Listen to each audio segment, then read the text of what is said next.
ipaglaban natin yung karapatan. Mabuhay ang EDSI! Para tayo para tayong may mga hawak tayong placard. Mabuhay ang EDSI! Go, go, go! EDSI! Laban lang! EDSI! Fight, fight, fight! Go, go, go! Mga ganun lang yung gawin po natin. Hindi po yung, ay, babaero yan! Ayoko na dyan! Sinungaling ka! Hindi ka wala yan! Maganda si BSA! Malayo mararating! Tama po ba yun? Agad po kayo nagharomentado. Pero baka EDSI po kayo. Support niyo yung EDSI.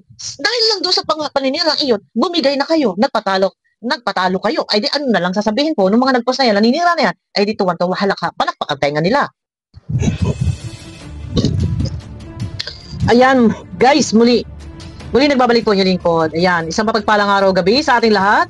Saan man kayong sulok ng mundo, ayan, mega love shoutout po sa inyo lahat. Dito guys, ang topic natin ay, marapat bang si Edo ay mag-ingat sa publiko, sa paglabas-labas? Kailangan bang naka-hood, naka-sunglass, naka-face mask? Ako, kailangan ba talaga na hindi siya makita ng mga supporters? Walang makakakita sa kanya? Yan, marapat ba na mag-ingat? Pwede po natin pag-usapan ito guys, comment lang kayo. Ano po ang sa opinion nyo? Kayong meron siyang kalab team na EDSI, so kailangan limitado yung galawan? Marapat po ba? Pwede nyo po sagutin guys sa comment section at pag-usapan natin, no? So ito na, ilang taon na si Beyonce? 17. At pwede na sigurong mag-boyfriend. Ang tanong ko, isa din sa aking tanong, ano po ba ang status na ng EDSI sa totoong buhay? Sila po ba ay may relasyon? Hindi pa umaamin. Maaaring sila na, hindi pa nga lang maamin dahil wala pang 18 years old. Maaaring hindi sila, hindi pa natin alam. So ngayon, dahil hindi pa umaamin, meron bang aminan na magaganap? At dahil nga hindi pa umaamin, tayo po bang mga viewers ay meron tayong karapatan na magalit anumang gawin ni Edo sa kanyang buhay? Ang mahirap kasi dito guys, may mga pakialamera. Wala silang pakialam. And yung ito wait lang yung video na kumakalat, yan daw po ay matagal na. And ngayon lang ulit inilalabas, pinapasabog para lang makapaminsala, makapanira. Pero matagal na daw po iyan. No. Pero sa live naman ni Edo, ay balikan nyo ulit guys. Ay sa live, sorry. Sa live ni Kalinga Prab, pwede nyo pong balikan ulit. And doon, ay kumbaga parang inamin na hindi naman itinatanggi na hindi naman sinabing hindi siya yung nasa video. Pero hindi naman na yan ang topic natin. Ang aking tanong, marapat po ba na si Edo ay mag-iingat sa publiko? Mag-iingat na makita ng tao na, for example, may kasama kahit kaibigan, ay hindi po pwede. Kung gusto mo lumabas, mistulang, wanted, naka-hood, naka-face mask, and naka-sunglass. Ganun ba dapat? Yun ang ating pag-usapan ngayon. Gaano kahirap naman po sa part ni Edo? Para siyang di remote. Gusto ay marami yung iba. Ito ang pinakamasaklap dito guys. Parang marami yung ibang hindi naiintindihan, hindi nauunawaan. Binabas pa. Sinasabi pang babaero. Hindi raw mapagkakatiwalaan. Bakit po kayo nagiging one-sided? Bakit hindi po muna natin pakinggan yung sinasabi po ni Edo? Nandito tayo, idedepensa po natin sa Edo. No, dahil unang-una nga, kung meron man po na napapanood yung iba, yan daw po ay matagal na. Yung video na kumakalat, na nanood sila nung concert ng Glock 9, yan daw po ay matagal na. And nakausap po ni Kuya Potpot, ito. So wait lang po maya-maya natin tatapik yun. Yung marapat bang mag-iingat na magbismo lang, wanted na naka-hood, naka-sunglass, naka-face mask, dapat ba? Tatapik natin yan mamaya. Nag-message ni Kuya Potpot. Ang sabi niya, good afternoon. Ano po ang purpose? Bakit nilabas mo ang video na yan na nahagip sa camera si Kalingap Edo? Ito po ang sagot. Excuse me, sila sumali sa video ko. pakialam ko sa kanila, hindi ko sila kilala. Hindi mo pala kilala. Pero bakit mo in-upload, inulit-ulit mo pa? Hindi lang 3, meron pang isa, bali 4 po iyon. Hindi mo pala kilala, pero bakit inulit-ulit mo? Anong purpose, anong motibo, anong layunin? And yung 2 video, naka-slow mo, naka-zoom, hindi mo pala kilala, bakit inulit-ulit mo pa? Ha? Eto na. Sabi niya, hindi ko nakasalanan yon. Di pala siya maglantad, hindi siya sabi niya, hindi ko nakasalanan yon. Hindi pala siya maglalantad, hindi siya nag-face mask. Oh. Ano? Moment. Yun namin. Yan ang kasamahan ko. Yun ang sagot. Tapos sabi pa, labas na po ako doon. Hindi ako dyan involved. Nag-flex lang ako, kinalkal ng mga fans niya, video ko. Ayan po, no? Tapos sabi ni Kuya Potpot, pero sana hindi mo in-upload dahil makikita yan ng mga supporters nila. Oh, ang sagot, ha? Bakit di ko i-upload? Public place yan. Yun sabi niya. Saka di ko sila kilala. Di ko nga alam na famous yan. Oh. Wala ako dapat pangilagan sa kanila. Ayun ang tanong pa, ang sabi pa, nga lang. Ito, hindi mo pala kilala. Hindi mo pala alam na famous si Edo. Pero bakit po doon, obvious doon sa post mo ay naka-3 kang post. Inedit mo yung video, naka-slow mo, bukod pa yung mga post mo.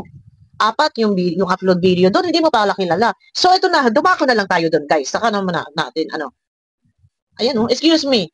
Sila sumali sa video ko, pakialam ko sa kanila, hindi ko sila kilala. Medyo nakaka-irita. Pero obvious naman na may mga hidden agenda sila. No, obvious yan. Pero dito na, ito na muna yung topic natin. Marapat ba na si Edo kada labas ay mag-iingat, iwasan na meron kasama babae? Meron ka sa kahit pinsan? Dahil baka pag hinalaan? Teka muna. Sa iba na nagsasabi na mag-iingat dahil merong EDC, love team. Medyo po yata tayo doon. Medyo parang wala na po bang kalayaan dahil may EDC. Ito, sa ating mga minamahal na viewers, alam ko kayo ay supporter, solid EDC natics po kayo. No? Hindi po kasi natin po pwedeng pigilan na sabihin na mag-iingat ka kasi alam mo may EDC. Dapat po malawak ang ating kaisipan ng bawat isa. Gaano naman po kahirap kay Edo? O siya po ay walang laya. No? Na lagi na lang, ang hirap mamuhay na walang kalayaan. Hindi ka pa na ikakasal. Sobra ng higpit. Okay lang sana kung ang maghigpit ay si Beyonce, ay ang naghihigpit ay ang mga panatiko at nandiyan pa sa saring pangbabas ang ginagawa kay Edo. Huwag po nating ibas, guys. Ba't ko tayo magpapasalamat po? Dahil naandyan si Edo para kay Beyonce. Ano po? Ang laki na naging papel ni Edo para kay Beyonce para lang mabago yung buhay. Tapos sa isang iglap lang, nakakita lang kayo ng video na ito ay last year pa at kung sino man yung nag-upload na yan, ay dahil lang doon ay atin ang dudurugin, galit na kayo kay Edo. Tunawain po natin, intindihin po natin, hindi po ganun kadali.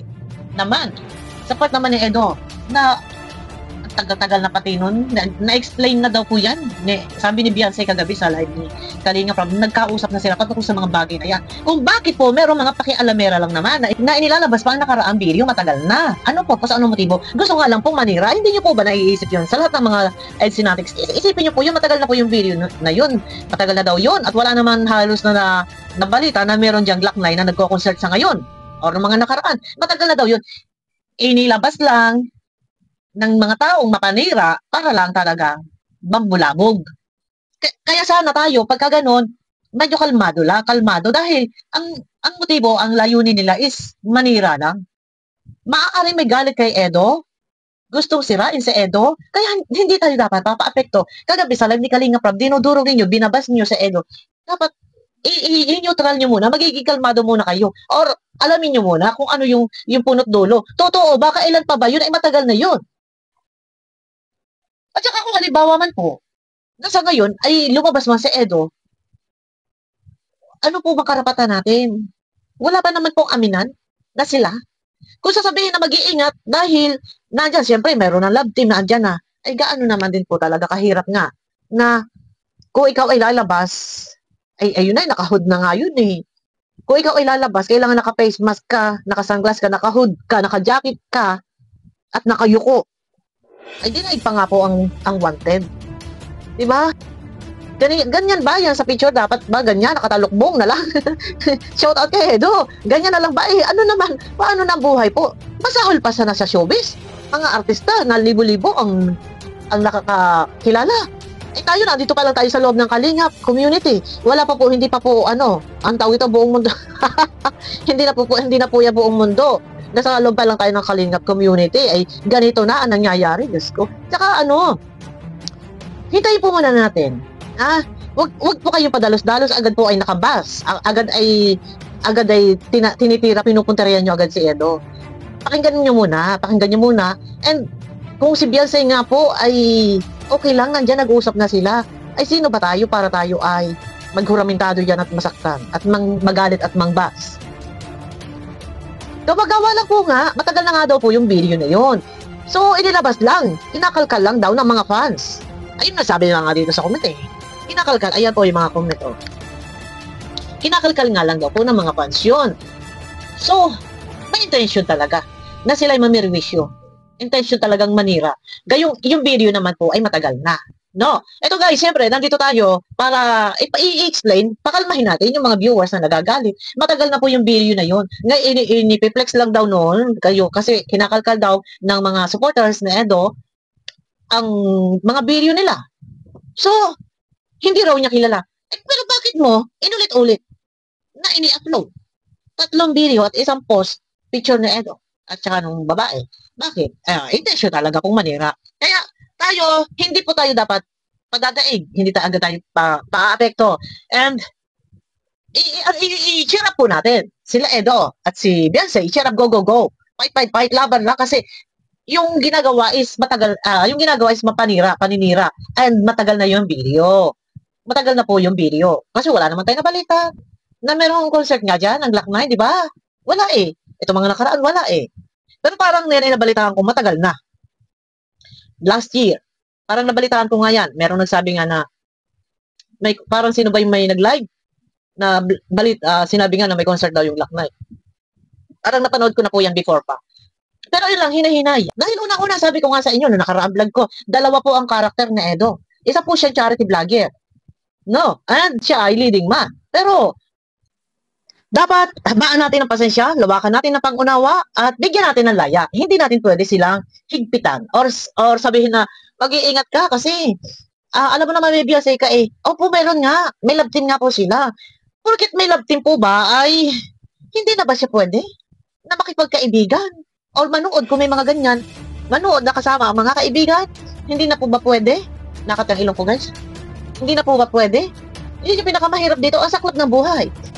Kung ganon, na para kang para kang nakatali, hindi ka pwede lumingon. Diba? Bigyan natin ng laya. Huwag natin yung pigilan. And sana wag po tayong padalos-dalos. Kapag tayo may nababalitaan ng ganon, wag po tayong padalos-dalos. I-share up lang natin, go, go, go, fight. Kasi kung tayo pa mismo, kayo supporters, nasasaktan kayo, masyado kayong solid, masyadong sobrang yung pagkapanatik ninyo. Kung gusto nyo yung EDC, ilaban po natin. Tayo po yung mismo mangunang i-cheer up sila, go, go, go. Huwag kayong susuko, huwag na-ignore nyo sila. Pero kung solid supporters nga po kayo, dahil nasasaktan kayo sa mga nasasagap nyong balita, marapat po bang tangunahan ninyo na kayo mismo yung mababas kay Edo? Hindi po dapat ibabas. Bagkus, magkakaisa tayo lahat. Dahil kung kayo po mismo ang mababas, kayong solid supporters nga kayo, mahal na mahalin nyo yung LC. Tapos, nakakita na kayo ng ganon, na eksena na ganong video, dudurugin na ninyo. Ang dami ninyo nababas. Mai-stress. Baka sa kakaganyan nyo ay mawala, mapagod na. Noon pa nakaraan, pagod na. Huwag po natin pangunahan. Kung solid supporters mo kayo, ilalaban nyo po. Yung, kung may karapatan ba tayo, anong karapatan natin? Ang karapatan natin is sumuporta. No, yun, sumuporta lang tayo, ilaban natin yung karapatan. Mabuhay ang LC. Para tayo may mga hawak tayong placard. Mabuhay ang LC, go, go, go, LC, laban lang, LC, fight, go, go, go. Mga ganun lang yung gawin po natin. Hindi po yung, ayaw ba yan? Ayaw ko na dyan, sinungaling ka, hindi ka wala niyan. Maganda si Beyonce, malayo mararating. Tama po ba yun? Agad po kayo nagkaromentado. Pero baka LC po kayo. Support niyo yung EDSI. Dahil lang doon sa paninirang iyon, bumigay na kayo, nagpatalo kayo. Ay di ano na lang sasabihin po, nung mga nagpost na yan, naninira na yan, ay di tuwan-tuwa, halaka, palakpak ang tenga nila. Diba? Yun po yung sinasabi ko. Lalaban tayo. Ipakita natin na full support and bagus nga ipalakasin natin yung loob ni Edo, hindi yung tayo pa yung mangunguna na mambabas po kay Edo. Di ba? Anong hirap naman po nito? Ay, di ba, maka-EDSI kayo. Full support nyo yung EDSI, pero kayo nang babas. Ang dami nang babas to kay Kalingap Edo. Ay, kay Kalingap Rap. Pati dito sa live ni Kuya Bal, doon sa live ni Doc Lab, ang daming nang babas. Pero sulit. EDSI kayo. Habaan natin na pasensya, lawakan natin na pangunawa. Hindi tayo pwede magpatalo doon sa mga taong naninira. Natawanan tayo kung nagtagumpay sila. Di ba? Yun lang po yun. Doon parang, pinakikita lang eh. Sa live kagabi kay Kalinga Prab eh. Apektado, dami, may nag-iiyakan. Pinakikita lang ninyo, apektado tayo. Apektado kayo. Alakasin natin, magsanib po sa go, fight. And then, yung iba, pinanghinaan ng loob. Yung iba, ay bahala kayo dyan. Basta ano, Beyonce, maganda, malayo mararating, bahala ka na, Edo. Pinanghinaan ng loob. Yung iba, parang nawala na ng gana, dismayado na. Pero yung iba naman, lumalaban naman. Salamat dun sa iba na lumalaban at talagang nandyan na malalakas yung loob. Pero yun na nga, ang atin lang alalayan lang natin si Edo. Hindi yung tayo pa mismo yun mambabas. Di ba, alalayan po natin. Kasi kung tayo mismo mangunguna dyan, na nag-uuramentado at nagwawala, ano po nga karapatan? Eh, hindi nga po umaamin pa yung dalawa. Hintayin po natin mag-18 years old. Pag umamin na sila na, nako. Yun lang ang akin. Medyo nakikita ko lang kasi ang mga mismong solid EDSI ay sila pa yung mismong sa halip sana ay cheer up nyo. Go. Laban lang. Ignore yan. Ay hindi. Nakikita ko. Parang apektado kayo. Matutuwa sila. Nagpumpay sila sa kanilang ginagawa. O di ba? Halakhak yung mga yan. Nasaan na huling halakhak na sa kanila? O marapat bang sa kanila o sa akin? Yun po yun ang aking pinupunto doon.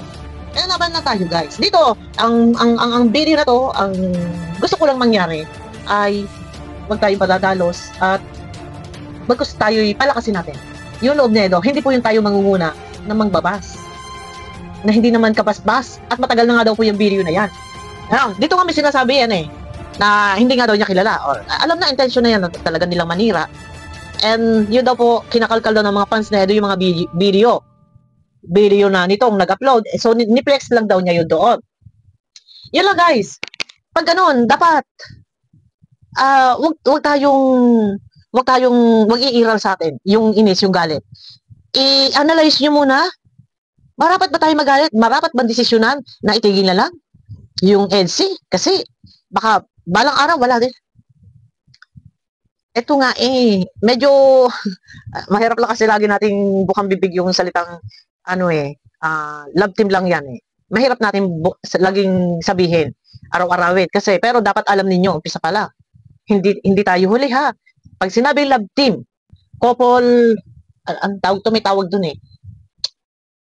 Dapat alam nyo yan, guys, na alam natin kung ano yung gagawin natin kapag merong mga kalaban na ganyan na umaatake. Alam natin, magkakaisa po tayo. Huwag po tayong padalos-dalos at pangungunahan ninyo ang mambas. Yun lang po. Guys, no? Abangan nyo ako sa aking next video. Love. At walang mambabas. Huwag nyo ibabas si Edo. Walang dahilan para siya ibas. Bagkus tayo magpapasalamat. No, yun. Ito lang ang sabi ko nga kanina. Ang nais ko lang sa video na to, maipaliwanag sa inyo. Huwag ninyong hintayin na tayo pagtawanan ng mga taong merong masasamang balak. Diba? Guys, abangan nyo ako sa aking next video. Pakiclick naman po ng thumbs up. And baka meron pong gusto lang. Yung gusto lang po guys, hindi naman po ito sa pilitan na merong viewers dyan na gustong mag-subscribe. Pwede nyo po ako subscribe guys. Hindi naman po sa pilitan. Pag na-subscribe nyo na po, i-click nyo lang guys yung bell. May lalabas po dyan na bell. Click nyo po yung bell. Tapos pag na-click nyo yung bell, may lalabas po na all. I-click nyo po yung all. Nang sa ganun guys, ay updated kayo sa aking mga video na i-upload. Yan. Bye-bye na po. Abangan nyo ako sa aking next video.